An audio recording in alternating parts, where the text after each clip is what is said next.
যদি রোজার কোনো উদ্দেশ্যই না থাকতো তাহলে মহান আল্লাহ রাব্বুল আলামিন তার রহমান রহিমের চাদরের মধ্যে সকাল থেকে সন্ধ্যা পর্যন্ত অনাহারে ক্ষুধার মধ্যে রাখতো না। রোজার উদ্দেশ্য সম্পর্কে আল্লাহ রাব্বুল আলামিন আমাদেরকে বলছেন, ইয়া আইয়ুহাল্লাযীনা আমানু কুতিবা আলাইকুমুস সিয়াম কামা কুতিবা আলাল্লাযীনা মিন ক্বাবলিকুম। হে ঈমানদারগণ, তোমরা রোজা রাখো যেইভাবে তোমাদের পূর্ববর্তী উম্মতরা রোজা রেখে। কেন রোজা রাখতে হবে? সারাদিন কষ্ট করতে হবে কেন? সারাদিন না খেয়ে থাকতে হবে কেন? আল্লাহ রাব্বুল আলামিন ফরমান, লাআল্লাকুম তাত্তাকুন, যেন তোমরা মুত্তাকি হতে পারো, যেন তোমরা আল্লাহ রাব্বুল আলামিনের প্রতি ভয় ভীতি ধারণ করতে পারো, যেন তোমাদের অন্তরের মধ্যে তাকওয়ার নূর সৃষ্টি হয়ে যায়।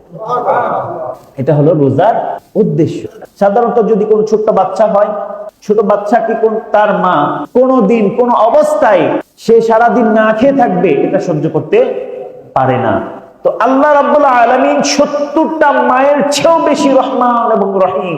তো আল্লাহ রাব্বুল আলামিন কিভাবে সহ্য করবেন তার বান্দা সারাদিন না খেয়ে থাকবে? যখন কোন ছোট্ট বাচ্চা অসুস্থ হয়ে যায় আর ডাক্তার তাকে এমন একটা সিরাপ দিয়ে দেয় যে সিরাপটা সে খাইলে তার মনে হয় যে দুনিয়া কিয়ামত হয়ে যাচ্ছে, তার মা যখন তাকে দেয় সিরাপটা, তার মাও জানে যে এই সিরাপটা অনেক তিতা, আমার বাচ্চা খেতে পারবে না, কিন্তু তখন তার মা চিন্তা করে কি, আমার সন্তানকে যদি এই সিরাপটা কোন রকম খাওয়াই ফেলতে পারি তাহলে ভবিষ্যতে সে সুস্থ হয়ে যায়। এই জন্য মা কি করে কষ্ট করে হলেও সিরাপটা খাওয়াই দেয়। তো আল্লাহ রাব্বুল আলামিন আমাদেরকে সারাদিন ক্ষুধার্ত রাখছেন এই কারণে আমরা যেন মুত্তাকি হতে পারি। আল্লাহ রাব্বুল আলামিন জানেন যে বান্দার জন্য সারাদিন ক্ষুধার্ত থেকে সারাদিন রোজা রেখে এটা বান্দার জন্য কষ্ট হয়। এটা আল্লাহ রাব্বুল আলামিন ভালো করে জানেন, ভালো করে বুঝেন। এরপরেও আল্লাহ রাব্বুল আলামিন আমাদেরকে সারাদিন ক্ষুধার্ত রাখতেছেন একটাই কারণ হলো লাআল্লাকুম তাত্তাকুন, যেন তোমরা পরহেজগার মুত্তাকি হতে পারো।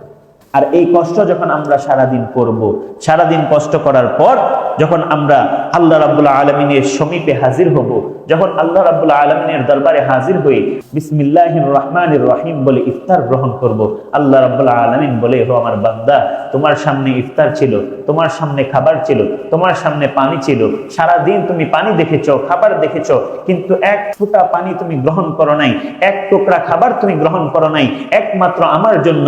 এখন আমার পক্ষ থেকে তুমি ইফতার করো, তোমাকে আমি মুত্তাকি হিসাবে গ্রহণ করে নিলাম।